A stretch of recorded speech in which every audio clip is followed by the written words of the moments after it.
কিভাবে ছোট বড় মাছের মাথা পরিষ্কার করে আষ্টে দুর্গন্ধ দূর করা যায় এবং কিভাবে মাছের মাথা ফ্রিজে রাখলে দীর্ঘদিন পরেও আষ্টে গন্ধ হবে না সেটা শেয়ার করব আজকের ভিডিওতে। হ্যালো এভরিওয়ান, আসসালামু আলাইকুম। কথায় আছে মাছ ধুইলে মিঠা আর মাংস ধুইলে সিটা। আসলেই কিন্তু ঠিক। মাছ আপনারা যত ভালোভাবে পরিষ্কার করবেন খেতে কিন্তু বেশি ভালো লাগে, আর মাংস যতই পরিষ্কার করেন না কেন সেটা কিন্তু খেতে একদমই ভালো লাগবে না। যত পরিষ্কার করবেন মাংসের স্বাদটা কিন্তু চলে যাবে। মাছ তো আমরা সবাই পরিষ্কার করতে পারি, তবে মাছের মাথা সঠিক নিয়মে অনেকেই পরিষ্কার করতে পারে না। আর মাছের মাথা পরিষ্কার করতে না পারলে রান্না করার পরে কিন্তু বাজে একটা গন্ধ আসে, খেতে ভালো লাগে না। তাই এই নিয়মে ছোট বড় মাছের মাথা পরিষ্কার করে নিতে পারেন, আষ্টে দুর্গন্ধ একদমই চলে যাবে।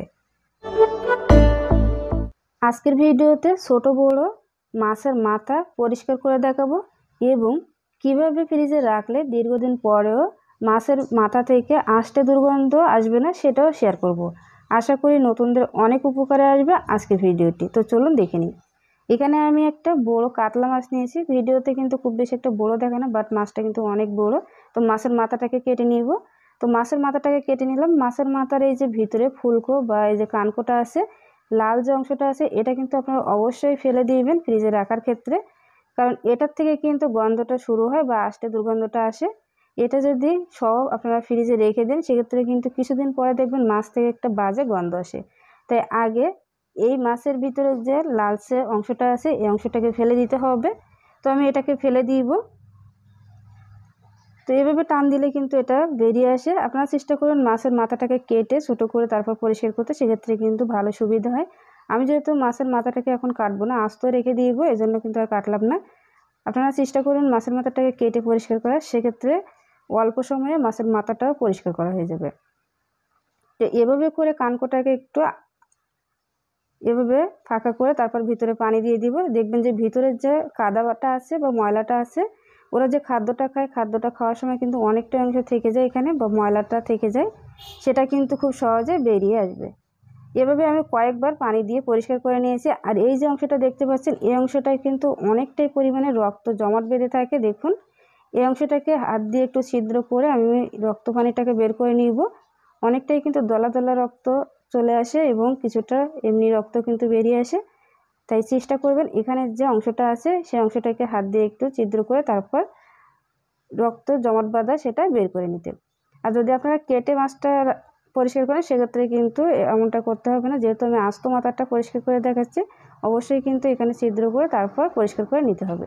আর এই সাইডে মাছের মাথা কাটার পরেও আঁশটা পরিষ্কার করার পরেও দেখবেন আঁশটা থাকে, তো চেষ্টা করবেন এইভাবে নখ দিয়ে একটু আঁশটাকে ছাড়িয়ে নেওয়ার। এখন আমি পানি দিয়ে এভাবে করে করে মাছের রক্তভাবটা বা মাছের ভিতরের যে গন্ধটা আছে সেটা কীভাবে চলে যায় সেটা দেখিয়ে দিব। এখানে কিন্তু আমি কুসুম গরম পানি নিয়েছি, মানে হাতে সহ্য এরকম পানি নিয়েছি। আগে কিন্তু মাছের ভিতরে যে রক্ত পানিটা আছে সেটা বের করে নিতে হবে, তারপরে কুসুম গরম পানি দিয়ে দিয়ে অল্প অল্প করে পরিষ্কার করে নিতে হবে। আমি এখানে একটা মাথা পরিষ্কার করে দেখাচ্ছি, তারপর বাকিগুলো পরিষ্কার করে দেখাবো। এই যে এভাবে করে করে যদি আপনারা পরিষ্কার করে নেন দেখবেন ভিতরের রক্ত পানিটা বেরিয়ে আসবে। তো এখানে আমি আরেকটা গ্লাস কাপ মাছের মাথা 2 টুকরো করে কেটে নিয়েছি। এখন ফ্রিজে কীভাবে রাখলে মাছের মাথা থেকে কোনো রকম আষ্টে গন্ধ আসবে না এবং কিভাবে রাখলে কোনো রকম বাজে গন্ধ আসবে না সেটাই দেখিয়ে দিব। তো মাছটা আমি আর পরিষ্কার করে দেখাবো না, দেখাতে গেলে কিন্তু অনেকটা সময় লেগে যাবে। তো প্রথমে আমি মোটা যে লবণটা থাকে সেই লবণটা নিয়ে নিলাম। এখন হাত দিয়ে এভাবে করে ঘুরিয়ে ঘুরিয়ে মাছটাকে পরিষ্কার করে নেব। মাছটা যদি ভালো মতো পরিষ্কার না করে আপনারা ডিপ ফ্রিজে সংরক্ষণ করেন সেক্ষেত্রে মাছের ভিতরে যে রক্ত পানিটা থাকে সেটা জমাট বেঁধে যায় এবং সেইখান থেকে কিন্তু গন্ধটা শুরু করে। তাই চেষ্টা করবেন আগে থেকে খুব ভালো মতো পরিষ্কার করে তারপর ফ্রিজে রাখার। আমি এখানে লেবু দিয়ে দিলাম একটা, আপনারা চেষ্টা করবেন ভিনেগার দিয়ে পরিষ্কার করার। আর যদি ভিনেগার না থাকে সেক্ষেত্রে লেবু দিয়ে পরিষ্কার করে নেবেন। তো এভাবে লবণ এবং লেবু দিয়ে এভাবে করে একটু হাত দিয়ে ভালোভাবে ঘুরিয়ে ঘুরিয়ে পরিষ্কার করে নিব এবং হাতে সহ্য এরকম গরম পানি দিয়ে এভাবে করে একটু হাত দিয়ে ঘষে নিব। দেখবেন যে দ্রুত কিন্তু মাছটা পরিষ্কার হয়ে যাবে।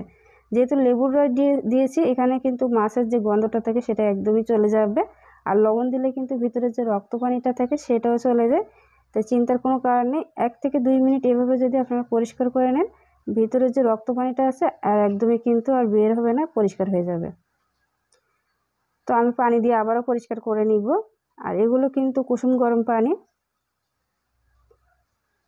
মাছ যেভাবে পরিষ্কার করি ঠিক সেভাবেই কিন্তু পরিষ্কার করে নিলাম। এই তো এখন আবারও একটু পানি দিয়ে পরিষ্কার করে নিব শেষবারের মতো। এভাবে যদি আকলিয়ে আকলিয়ে পরিষ্কার করে নেয় সেক্ষেত্রে ভিতরে যদি কোনো রকম রক্ত পানি থাকে বা ময়লা থাকে সেটা বেরিয়ে আসবে। এই যে এখন কিন্তু আপনারা সংরক্ষণ করে নিতে পারেন। পানিটাকে অবশ্যই কিন্তু ফ্রিজে সংরক্ষণ করার আগে এটার পানি যে আছে সে পানিটাকে ঝরিয়ে নেবেন কিছুক্ষণ একটা স্ট্যান্ডে রেখে, তারপর রাখবেন। দেখবেন যে খুব সহজে বরফ জমে যাবে এবং বাজে যে গন্ধ সেটা কিন্তু আসবে না। অনেক সময় দেখা যায় তাড়াহুড়া করে মাছের মাথা বা মাছগুলো কিন্তু আমরা ফ্রিজে রেখে দিই। সেক্ষেত্রে কিন্তু আপনারা যখন রান্না করবেন ঠিক তার আগে ফ্রিজ থেকে বের করে লবণ, হলুদ এবং লেবুর রস দিয়ে ভিজিয়ে রাখবেন। বা যদি বাসায় গরুর দুধ থাকে গরুর দুধ দিয়ে কিন্তু 10 থেকে 15 মিনিট সময় নিয়ে ভিজিয়ে রেখে দিবেন। তাহলে মাছের যে আষ্টে গন্ধ সেটা চলে যাবে এবং স্বাদটা কিন্তু অনেক সুন্দর আসে। এখানে যে মাছগুলো দেখতে পাচ্ছেন অনেকগুলোই কিন্তু মাছ, আর মাছের মাথা সহ এগুলোকে আমার বাসা থেকে পাঠিয়ে দেয়, এখনও কিন্তু বরফটা ছাড়ে নাই। তো যেহেতু আমরা 2 জন মানুষ সময় লাগবে খেতে, তো আমি মাছের মাথাগুলো কেটে আলাদা করে নিব। তো এই যে মাছের মাথাগুলো কেটে আলাদা করে নিয়েছি, সেমভাবে এই মাছের মাথাগুলো আমি পরিষ্কার করে নিব। যেহেতু এগুলো এখনও বরফ জমাট বাঁধা আছে, এগুলো ভিডিও করতে আমার একটু সময় লাগবে, এই জন্য এগুলো আর দেখালাম না। আপনারা সেমভাবে কিন্তু ছোটো মাছের মাথা পরিষ্কার করে নেবেন। আর আপনারা একটা জিনিস হয়তো খেয়াল করেছেন, দেখুন ভিতরে কিন্তু একটা মাছের মাথায় কানকো এবং ভিতরে যে ফুলকুটা থাকে লাল অংশটা থাকে সেটা নাই। সবগুলো মাছের মাথা এভাবে করে কিন্তু আপনারা পরিষ্কার করে নেবেন, তারপর সংরক্ষণ করবেন। দেখবেন যে আপনারা 2 থেকে 3 মাস 4 মাস রাখার পরেও মাছের ভিতরে যে একটা গন্ধ আসে সেটা কিন্তু থাকে না। সব সময় একটা জিনিস মাথায় রাখবেন, মাছের মাথার ভিতরে কিন্তু গন্ধটা শুরু হয়, আষ্টে গন্ধটা, তারপর কিন্তু পুরো মাছে এই গন্ধটা চলে যায়।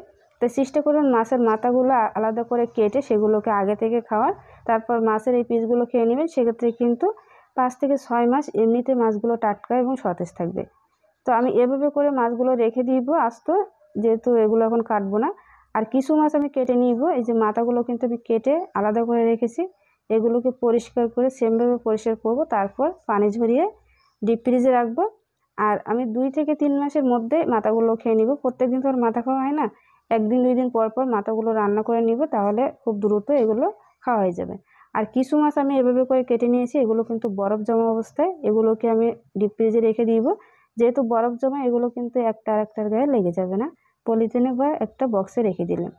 তো আজকের এই টিপসগুলো আপনাদের কাছে যদি একটু হলেও ভালো লেগে থাকে অবশ্যই কিন্তু কমেন্ট করবেন এবং অবশ্যই একটা লাইক দিতে ভুলবেন না। দেখা হবে পরবর্তী কোনো ভিডিওতে, সেই পর্যন্ত সবাই ভালো থাকবেন। আসসালামু আলাইকুম।